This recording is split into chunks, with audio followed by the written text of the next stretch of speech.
In 1968, two epidemiologists appear on a TV show explaining their worries for the future.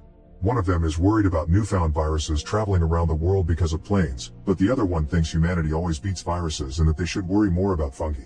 Right now fungi don't sound like a big deal because they're only capable of controlling animals, but if climate change keeps affecting the temperature of our planet, fungi could evolve to the point where they could control humans as well.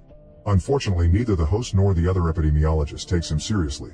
In 2003, Sarah begins her day making breakfast as a birthday present for her father Joel, and her uncle Tommy joins them as well. While they eat, they hear on the radio that there have been some disturbances in Indonesia.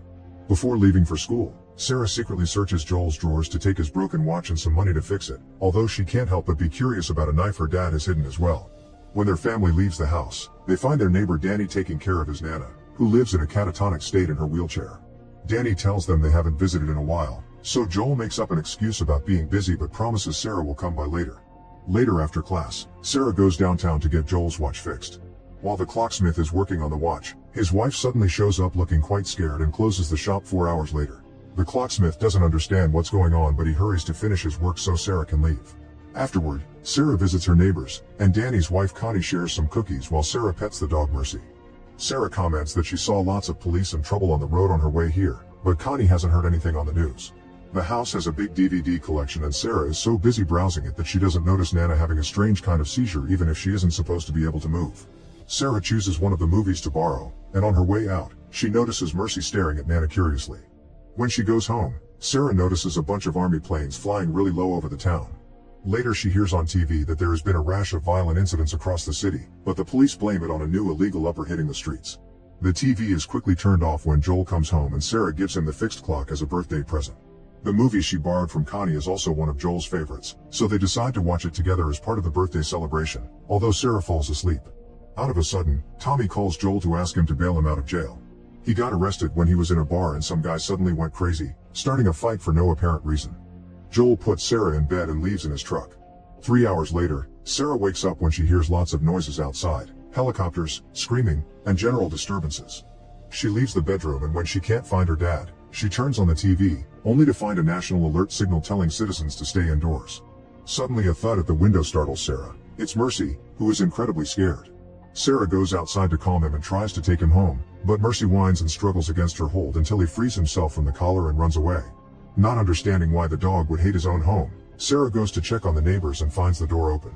She enters the house, and because all lights are out, Sarah doesn't notice the blood on the floor until she steps on it. The blood trail comes from Danny, who is wounded on the floor and begging for help.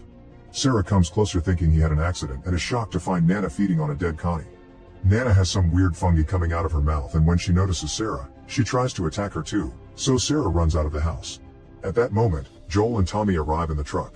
Nana is coming out of the house too, and Joel doesn't hesitate to kill her, explaining they've seen people losing it like this downtown and the only solution is to protect themselves. The family leaves in the truck, and Joel tells Sarah that they say it's some kind of virus or parasite. It's people in the city that got affected, and their neighbors took Nana to the hospital in the city when she needed her checkups, meaning she probably got it there. On their way out of town, they see a house on fire and people asking for a ride, but Joel tells Tommy to ignore them. When they finally approach the highway, they find everyone else had the same idea as them and a traffic jam has taken over the road. Tommy tries to drive through the field, but the army has already arrived and is now blocking the area. They turn the truck around to cross the town and go north. Hopefully they find a clear road to escape to Mexico. The army planes start flying lower than ever, and the downtown area is a mess. People are scared and trying to run away, not leaving room for cars to pass through. Tommy tries to go back, but the truck is now surrounded, and to make matters worse the army is here to drop a bomb. The truck is hit by the explosion and the family gets knocked out for a few seconds. When Sarah wakes up, she finds her ankle is hurt, and Joel has to carefully help her out of the truck. At that moment, a car crashes against the truck and starts a fire, blocking the alley where Tommy had been standing.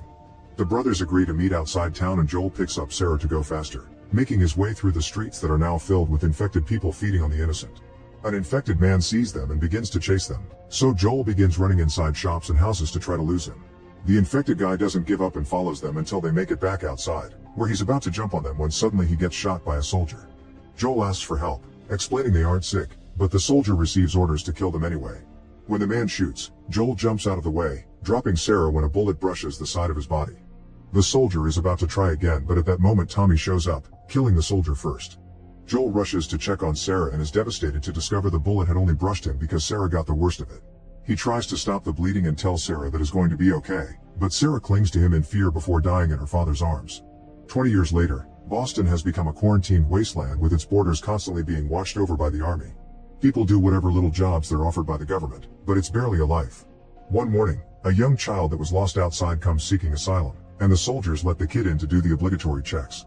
A soldier tells the child that everything is going to be okay, but the testing machine unfortunately indicates infection, so the kid is given a lethal injection. Moments later, the kid's body is sent on a truck to the pyre where they get rid of infected organisms. Joel works here sometimes, and after so long he isn't disturbed by the fact he has to throw young bodies into the fire. He often asks for other jobs like street sweeping or whatever will get him paid, but in secret, he's also working as a smuggler. One afternoon, he attends the public punishment of a group of people that tried to enter the quarantine zone without authorization. There he finds a soldier that buys illegal uppers from him, paying with money but also cigarettes. The soldier also informs him he's finally found a vehicle he can sell to Joel, and they agree to do the transaction in a few days when the soldiers that can be bribed will be guarding.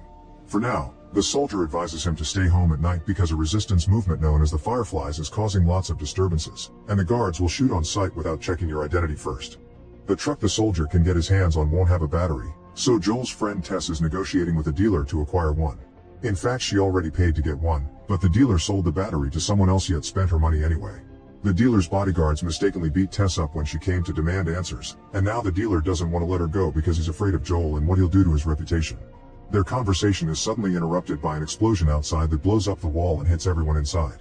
When Tess finally looks up, the dealer is gone, thus she takes the chance to leave the building through the hole in the wall, discovering someone had set the bomb on an army truck.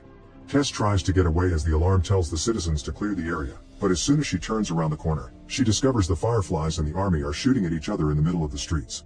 With her hands up, Tess asks the army for help, swearing she isn't a Firefly, but she gets arrested anyway. Meanwhile, in the Fireflies' hideout, Ellie hears all the disturbances outside while being chained to a heater, which has been her situation for weeks now.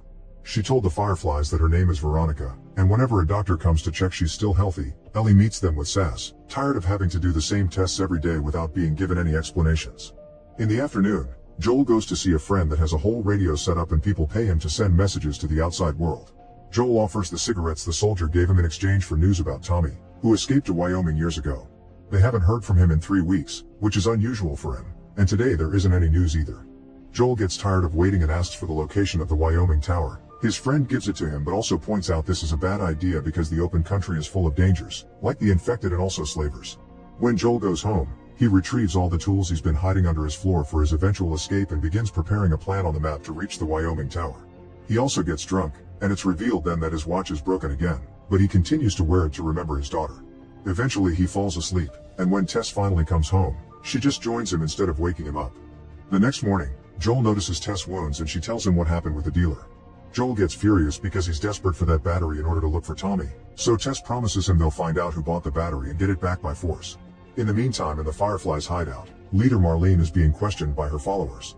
They want freedom and democracy as much as she does, but they don't understand why they have to play guards for a random girl chained in a room and why they keep blowing up meaningless army targets, which is causing them to lose people. Marlene explains the targets weren't random. They're keeping the army distracted and away from their hideout because tonight, they're leaving for good in order to take Ellie west to the radio tower in Salem. She shows her follower the reason why Ellie is so special on a piece of paper, instantly gaining her loyalty to the cause. Joel and Tess go to the market to pay off some informants that tell them about the location of the battery, and they agree to enter the building through a hidden tunnel to take the buyers by surprise. Meanwhile, Ellie keeps on trying to break the heater she's chained to no avail. Marlene suddenly shows up and gives Ellie her bag, which includes a knife she loves, and she finally frees her from the chains as Marlene explains that she was the one that saved Ellie's life and that she knows Ellie's real name. Marlene was the one that sent baby Ellie to the military school because she thought she would be safe there, but Ellie complicated things when she sneaked out. Ellie wants to go home but Marlene won't let her, although she finally tells Ellie what is the secret purpose that makes her so special, which she mustn't tell anybody to protect her own life. Moments later, Joel and Tess use the old subway tunnels to move around town unnoticed. They're quite startled when they find an infected body stuck on the wall so rotten that it looked like a mutated monster. The pair keeps moving and eventually come to the fake wall they need to move to access the building, but they immediately worry when they smell gunpowder and see blood dripping on the floor. When they finally enter the corridor, they find the dealer and his men dead. It turns out the battery is busted and they were killed for the scam. Suddenly they hear some noises coming from another room, and when Joel goes to check, he's attacked by Ellie, who he quickly pushes away. Joel keeps Ellie's knife under his foot and ignores her when she asks for it, instead concentrating on Marlene and her follower, Who are the ones that try to buy the battery first? Joel accuses Marlene of being the one that turned Tommy against him, but Marlene doesn't have time for an argument and explains they need to get Ellie out of the quarantine zone tonight. Since she and her friend are hurt, they can't do it anymore, and Marlene wants Joel to do it instead since he's a smuggler. There's a team of fireflies waiting at the old state house, and Marlene promises they'll pay Joel with all the supplies he wants if he takes Ellie there without a scratch. Joel and Tess discuss things and accept the deal, but Ellie doesn't like it and Marlene has to convince her it's their only option. Ellie gets her knife back and grabs her bag before leaving with Joel and Tess. They need to wait for the night to fall, so for now they'll stay at Joel's place. While looking around the apartment, Ellie finds a book about billboard hits with a note inside that indicates some sort of smuggling code. A song from the 60s meant no news and something from the 70s equaled new stock, but the 80s only has a red cross next to it. She asks Joel the meaning behind the cross, but Joel refuses to answer and decides to take a nap until it's time to leave. Some hours later, Joel wakes up and hears Ellie say she looks forward to being on the other side of the wall because she's never left the city in her entire life. He wonders if Ellie is the daughter of some important leader, but Ellie doesn't share her story. Instead, she tells Joel that she heard "Wake Me Up Before You Go" on the radio, which instantly scares Joel. Ellie smiles and explains it was just a prank to confirm her suspicions about the code. An 80s song equals trouble. At that moment, Tess shows up and announces it's time to go. The army patrols the streets at night to remind the citizens of the curfew, but Tess and Joel have a special smuggling tunnel that leaves them right outside the border. Ellie can't believe she's outside and is amazed by a sky with no buildings. The trio sneaks around, hiding behind trash or inside pipes not to be found by the army lights, but when they turn around an old wall, they bump into a soldier that is relieving himself. The man immediately makes them fall to their knees, ignoring Tess' bribe offer, and he uses a testing machine to check if they're infected. Joel and Tess are fine, but when he approaches Ellie, she stabs his leg with her knife. The soldier points his weapon at Ellie intending to kill her, and Joel is reminded of the night he lost Sarah. Triggered by the memory, Joel jumps on the soldier and beats him up until he's dead while Ellie watches.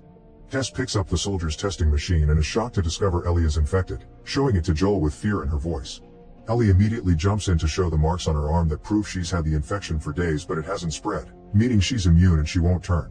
They can hear the army coming closer, so they decide to leave this discussion for later and escape through a hole in the fence, finally leaving the city behind for good.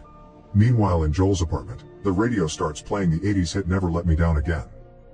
Make sure to subscribe and turn on notifications so you can watch more videos like this. Thanks for watching.